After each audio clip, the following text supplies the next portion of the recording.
What's up, Kevin? How are you? Good in yourself. Good, man. Yeah, you seem in good spirits, like always. Yeah. Talk to us. What's your mindset going in this fight week at Noche UFC? Yeah. Really excited. Business is business, and plan on going out there and handling business once again. Yeah.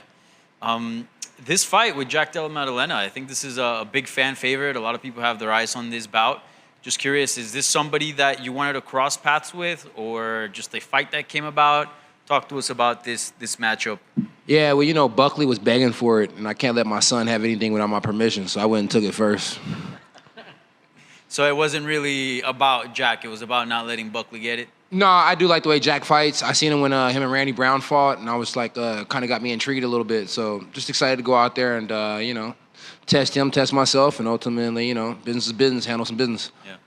This obviously paints to be like a striking bout. What have you made of his boxing skills? Are you a fan of like what he's been doing? Oh, yeah, most definitely. It's like sometimes when you watch a guy fight, it's like it's hard to continue watching their fights. Like the last fight, Kiesta, I was doing my studying, and I had to keep watching his fights. And it's like I just started doing this whole little new study thing, and it's like Kiesta fights were like, I was like, fuck, I don't want to watch this.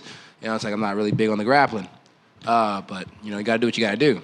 Yeah. So I watch Kiesta while I'm on the shitter because, I'm not going to fall asleep while I'm on the shitter. Jack, though, it's like you can watch Jack in between playing video games while on the shitter. Shit, I even watch Jack in the shower. So, me and Jack are pretty well acquainted right now. Yeah. And this is another fight at welterweight after your last fight. You had said that maybe you were going to move up to 185. So it's safe to say you're sticking at 170? It's never safe to say anything with Kevin Holland. But, I'd be down for whatever and whenever. Whatever they give me, to be honest with you. If they gave me 85 fights, I'd be fighting at 85. But it seems like I'm getting 170-pound fights right now. So I'll take whatever they give me. I just want to get paid. Yeah. Where do you feel like your best version's at, 185 or 170? I mean, I'm more serious at 170 because you have to be serious if you want to make the weight, right? But goddamn, I was pretty good at 85 too, right? I did some freakish shit. So, it's like... I think it depends. It's like you let the UFC video game tell you, and it's like it seems like I'm better at 170 than 85. Yeah. It's like it's crazy. By the way, what'd you make of Adesanya's title loss to Strickland? It's like I think Strickland did a good job, but overall, every time I bash Izzy up here, it's like the narrative of it changes, and I get all kind of shit online. So, how about we just focus on Kevin Holland today? Sure. Thank you. And I spoke to you in Miami, and I had asked you your thoughts about this, I guess, expected title fight between Leon Edwards and Colby Covington. And since you already fought and you're about to log in your second fight, and that fight still hasn't been made, what are your thoughts on kind of the belt not being active at this point in time at 170? It doesn't really bother me. I'm not really the guy looking for a belt. I'm just looking to stay active, and I'm looking to fight anybody and everybody. You know what I mean? It's like I like how I get paid, and the way I get paid is to show up and to win fights. So I show up, win fights, do the contract, assassinate the person in front of me, collect my checks, and go on to the next one. So I just look forward to keep fighting. Just fight as much as possible. I don't concern myself with belts whatsoever. It's like if guys are fighting for a title, they're no longer in my vision anymore. My glasses can't see them. Yeah. Why are you not focused on the belt? Like, why is that something that doesn't? Why are you guys so focused on the fucking belt all the time? Like, excuse my language, but why are you so focused on the belt? I just told you I'm not worried about the belt, and you go back and repeat, ask me about the belt. Like, I'm not worried about the belt. Why are you so worried about the belt? You don't even fight for a living. Why are you so worried about the belt? Well, I'm not worried. I don't fight. I'm not worried about it either. Why are you so worried about it? That's why I'm asking. Well, I'm not worried about it. That's the ultimate answer you need. I'm not worried about it. Why are you so worried about it? Well, I don't know. I'm asking you because you say you want the big paydays, and usually that comes with pay-per-view points and whatnot. So you would assume that maybe I'm already getting pay-per-view points. Yeah, maybe. You don't know, right? Sure. True.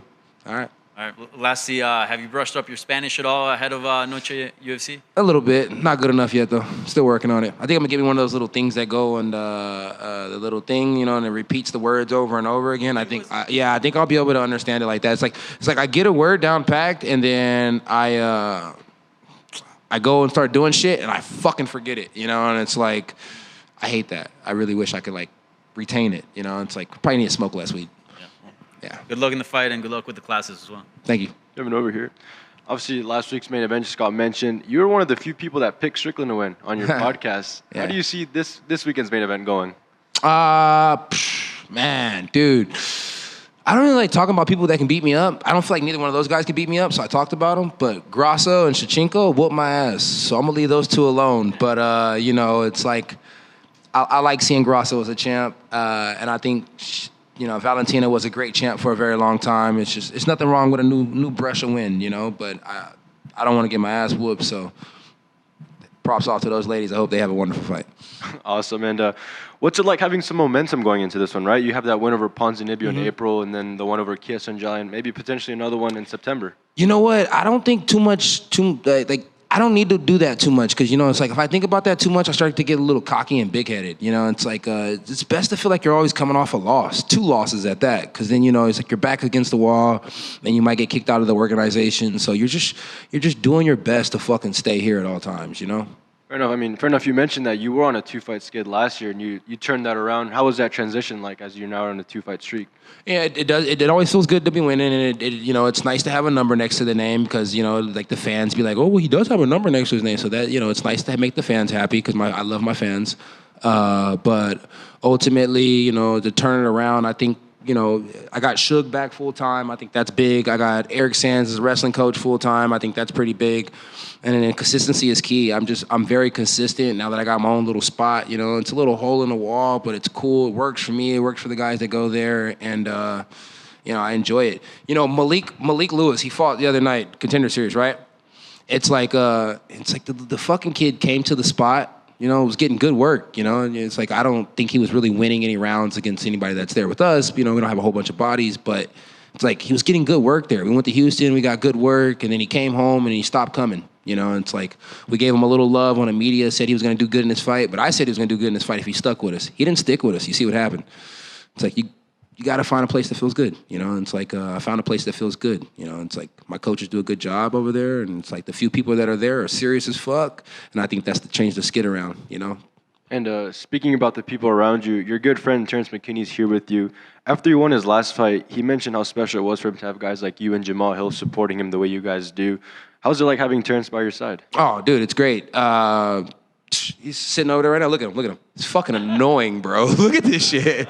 Look at that. I'm trying to tell you, my boy. Yeah, look, he's looking at everybody. Look at him. Look, he's like, oh my gosh. Yeah, Terrence is annoying, but that's definitely my little bro. You know, it's like different daddies, different moms, but we're definitely brothers, for sure. Yeah, it's like it's hard to explain. Perfect timing there. And another one from me. You like to kind of alter your walkout sometimes. I mean, is there going to be a special theme for this weekend's walkout being Noche UFC?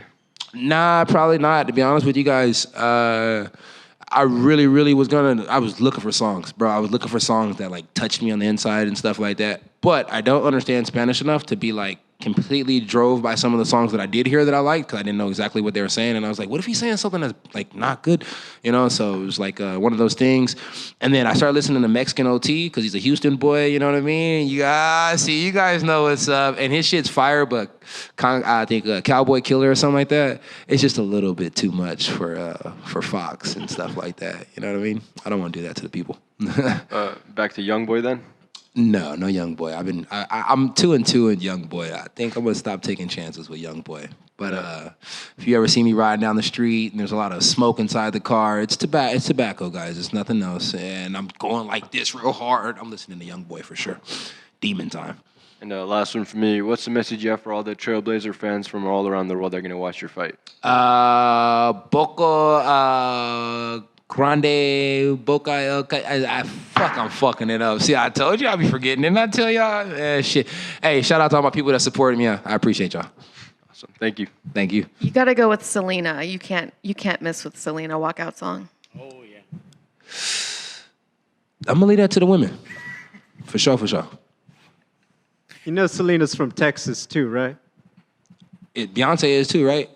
Good point. Shit, all the fine-ass, bomb-ass, great-ass musicians that are women are from Texas, you know? Everything's bigger and better in Texas. Yeah. Hey, Kevin. Was this fight ever offered you for UFC 293 in Sydney? Do you really think that I wouldn't go to Sydney? Like, be realistic. You think I wouldn't go somewhere to fight somebody? Probably not, but I don't know. Like Australia's a far ass flight. Bro, my second fight with the UFC was where? Brazil. Nah, it was in China. Do your homework, my boy. That's true. You know what I mean? So why wouldn't I go? If they cover my taxes, I'll go anywhere. And I'm pretty sure, if they really wanted me to fight in Australia, they would have covered the taxes. You get what I'm saying? I wasn't asked to fight in Australia, fam. I was asked to fight in Vegas when the fight fell out with Kelvin Gastelum and old boy, and I'm here in Vegas. Old boy keeps crying about not being able to fight in Australia. Motherfucker, if you was worth somebody coming out there to Australia to fight you, they would have made sure somebody came to Australia to fight you. You got a Timex sponsorship. Be happy with that. Shut the fuck up. Bam. My bad. See, y'all getting me in that zone. I'm trying not to go there. You fought in front of crowds. Your last 6 fights is gonna be your 7th fight. For your next, is there anywhere that you really want to fight in front of? Like, do you want like a Houston card? Do you want For sure. I would love a Houston card. I love an H-Town card. You know what I mean? Keep building my name, and maybe something magical happens in Houston. Be honest with you, it's like I could probably even get them a discount. But I would love to fight at the Cowboy Stadium at least one time. Cowboy Stadium and at the Rockets spot. I'd be happy. Yeah. He said he's gonna come out and fight Mexican style. That's what's up. Do you? How do you kind of see this fight going down? Like, I don't like. Obviously, people always say, "Oh, take Kevin down," blah blah blah. But he gets taken down, right? So, like, do you think this is going to be a stand-up war, or do you think it's going to be more like a mixed martial arts fight? It's going to be a mixed martial arts fight. He's not Wonder Boy. He doesn't get the credit or the respect that he deserves to make me fight one specific way. It's be a mixed martial arts fight. He does certain things to leave opportunity for other things. He doesn't do those things, it leaves opportunity for other things. Overall, I'm going to take what the defense gives me, and his defense gives me a lot of shit. You dig? I feel you. And then finally, obviously, Trailblazers is your nickname, but by the end of your career, are you going to change it to Big Mouth, or is that just your TBBM, brand? baby. TBBM. Trailblazer, Big Mouth. I'm everything. It's finally combined. Thank you. Kevin, right here. Yes, sir. I gotta ask you. You mentioned OT earlier. What's your favorite song of his?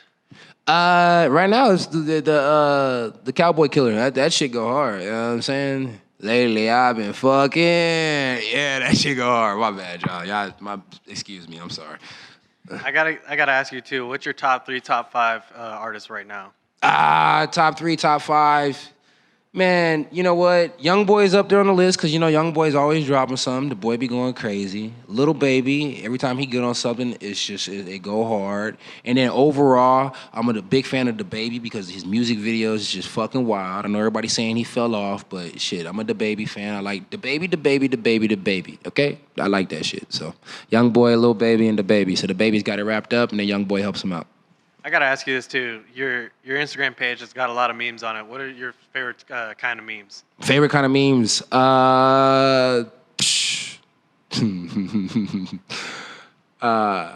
You know what? My favorite time to do memes was when I was fighting Brunson. That shit was golden. I ain't even gonna lie to you. Yeah, I mean, like he would respond, he'd drop a meme, I'd drop a meme, just like going back and forth and shit. So that was pretty fun. Other times, I just kind of feel like I'm picking on people.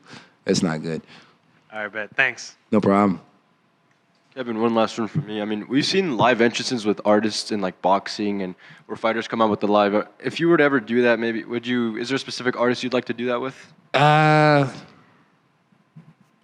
No, because I always think it sounds like crap when they do that. It's like, if I'm being real, but like if I had to choose somebody, it probably wouldn't be nobody on my top 3. It'd probably be Sauce. You know what I mean? Sauce Walker. Because Sauce Walker just be getting wild. I'm like, you know what I mean? So yeah, it'd probably be Sauce.